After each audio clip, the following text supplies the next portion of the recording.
Hello, everyone. My name is Sherry Nickerson, and I'm a director here at Old Line Government Affairs, and we welcome you to another edition of Online with Old Line. For this edition, we're thrilled to introduce Delegate Joseline Pena-Melnyk, representing District 21 in Prince George's and Anne Arundel County.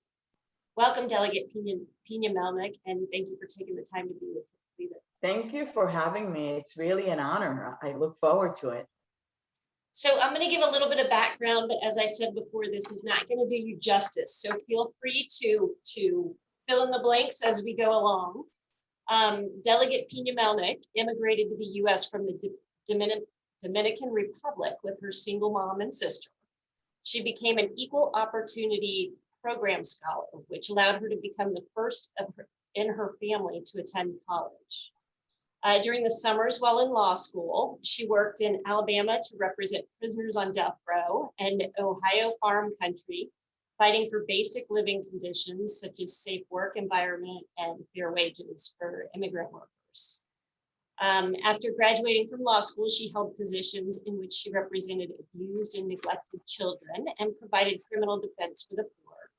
And then, as if she hadn't done enough, she worked for U.S. Attorney General Eric Holder.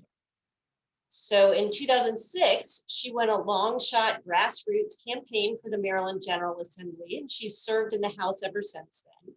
She currently serves as the Vice Chair of Health and Government Operations Committee and the Chair of the Public Health and Minority Health Disparities Subcommittee. She's served on the Joint COVID-19 Response Work Group, which I can only imagine the amount of work that went into that, and several of the legislative caucuses. So, Delegate Pena-Melnyk, let's get started. To get us rolling, can you just give us a little bit what I haven't covered of your background, and tell us about the district that you represent? Well, thank you for having me again. I really appreciate it. I am an island girl. I came here from the Dominican Republic with my mom. She was a single mom. My mom was a hard worker. She passed away in a car accident when she was 60, but she saw me actually get elected. She died shortly thereafter. I get her work ethic from her. She will go to work when she was sick. She worked hard for my sister and I. I don't think my mom even studied till the third grade elementary school, but she always said to us that education was important. And she would say, when I die, I don't have anything to leave you, but you're going to get an education. And, you know, I have to say that education is the great equalizer. I wouldn't be where I am if it weren't for my education. You know, I'm not rich, but I have choices. And that's all you want in life. And you want to be able to live this world better than you found it. And I have been able to, as the first one in my family to graduate college, my niece and nephew who used to live with my husband and I for a little while, they also graduated college. And my sister and my son graduated this past Friday, which I'm so excited. Congratulations. Thank you. He's an engineer, and I look forward to continuing, you know, this path and making sure that my family is educated. The district I represent is a terrific district. It has about 135,000 people. It extends from the University of Maryland in the South College Park through Laurel in North and Prince George's County, then over to the east to the communities of Anne Arundel County near Fort Meade, communities like Piney Orchard and Odenton. It includes the large Beltsville Agricultural Research Center, and it borders the Patuxent Wildlife Refuge. It is a nice combination of cities and towns and wildland. The people are beautiful and diverse. They represent America. I am proud to represent two beautiful, amazing counties. They are fortunate to have somebody that sounds so passionate about the district. So that's fantastic. So you've been a member of the General Assembly now for quite some time. What originally inspired you to run for office? We talked a little bit about the fact that it just happened to be a a long shot campaign. Was it an open seat at the time, or? It was an open seat, and I actually ran against 2 slates. So I was by myself, and I did not get many endorsements, as you know, because you run on a slate, and those are the people that get the endorsements. But I work hard, and I door knock on more than 10,000 doors.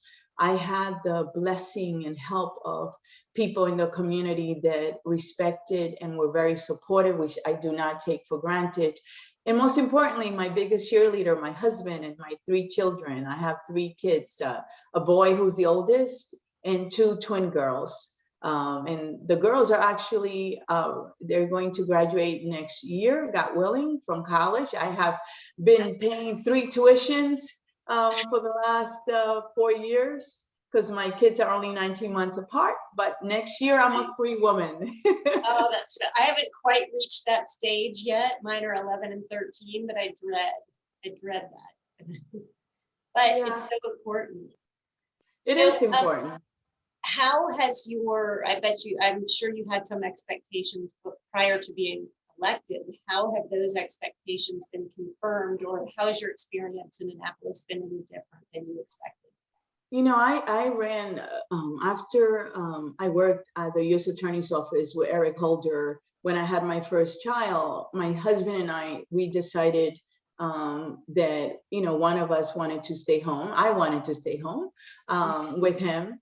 And we were blessed to be able to do that. And then I started getting involved in the community, and I saw that there wasn't a voice. There wasn't a voice that represented people that looked like me. And I decided that not only did we need the diversity and inclusion, but I was a lawyer, an activist in the community. I volunteer in the community. I ran for city council and got elected on the local city council. So I learned about zoning and community and activism.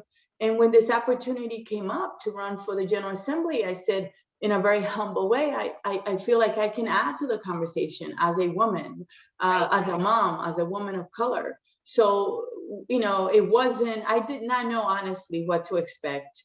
And to be honest, I never thought I would run for office, but it has really given me more than I ever wanted or imagined. The opportunities that we have as legislators to enact policies that affect people, that can improve people's life, right? We have 6 million people in Maryland, and to be able to enact policies that will help someone to afford healthcare, that will help someone afford housing, get an education. It is an amazing, I am so honored and blessed and privileged to be able to do that. Every day I love it. I've been at it for 15 years, and I am as passionate as I was the first day, in a very humble way. I love it. That's great. It's great to hear so much passion, and it's clear when you talk that you are excited about what you do. And so tell us about, since being in office, what has your biggest accomplishment that you feel your biggest accomplishment has been? What's made you that's a tough question, because when we're not in session January through April, I am in the community. This is supposed to be a part-time job, and I do it full-time 7 days a week. I will go to a hospital. I go to a school, help a young person do their application. I am hands-on, and those are great accomplishments, to be able to help someone stay in their home, or help someone who is looking for a bed for, behavioral health, a crisis bed, to be able to make a call or go to the hospital and advocate on their behalf. I feel that you do not read about that, but that is so fulfilling. But legislatively, I have passed over 81 bills with the help of my colleagues, but I am primary sponsor of 81 bills. And it's hard to pick a favorite, but I would say that there are 2 of them that stand out. And one of them is the Maryland Truth and Reconciliation Commission. And that bill is the first of its kind in the nation. And it deals with Maryland's history of slavery. And, as long ago as it was, we're still feeling the effect of it. Racism is alive and well. We need to understand our past and deal with it in order to know where we're going, and especially with everything that is happening in this country, in this world right now. So I'm very proud of that. The second one that I am very proud of deals in the area of health.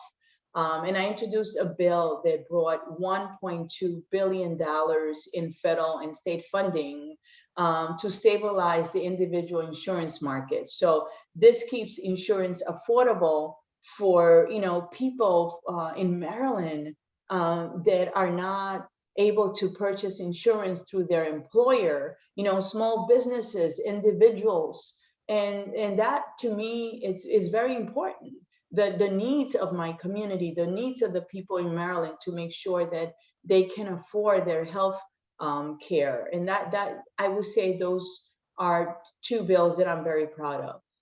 I know from reading your biography on your webpage that that's an issue that you're personally very close to and personally very passionate about, given the fact that your mom, your family didn't always have health insurance growing up. And so you understand putting off doctor's appointments and necessary treatments and stuff like that because you just can't cover them and don't have the money for it. So I understand the passion and the personal history that goes behind that. That's pretty impressive.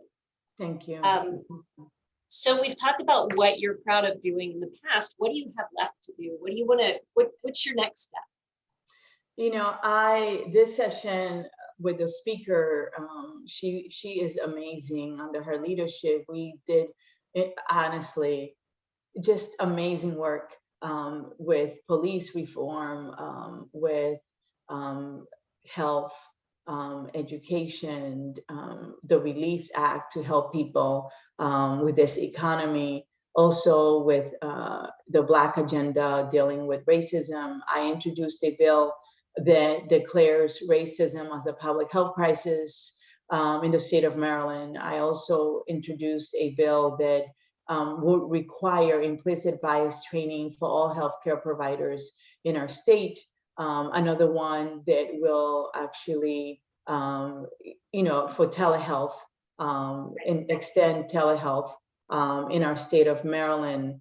But I think that there's so much more that needs to be done in that area, especially given what happened with COVID, where we have seen the communities that are impacted the greatest, the Black and Brown communities, and other communities as well. But the Black and Brown communities have been really affected by COVID. And that has a lot to do with those social determinants of health, right? Where a person lives. I was helping family with food distribution that there's 9 and 10 of them living in an apartment that were all positive for COVID. It is the lack of education, lack of transportation.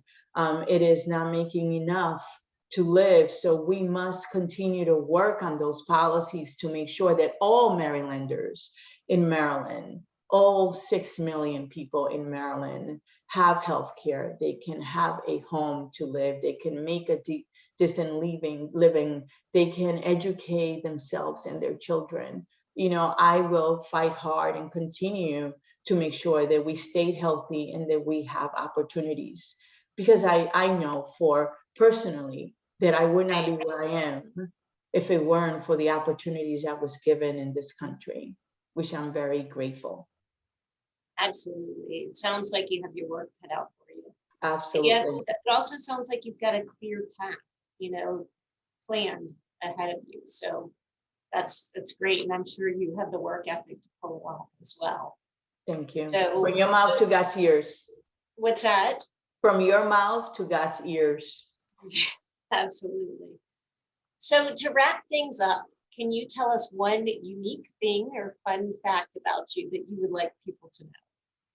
Well, because of COVID, and I'm always on Zoom and many, many meetings, I have put on some weight. So I decided in order to stay healthy, you have to practice what you preach.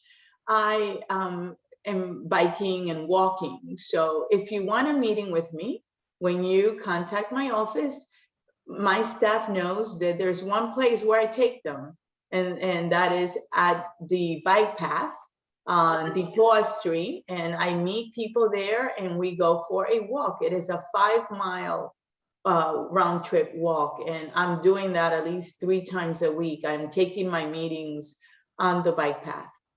That's amazing, and what a great way I actually did one of those on the NCR trail up here. It was kind of a networking, business development kind of walk, and it was probably the best meeting I had that month.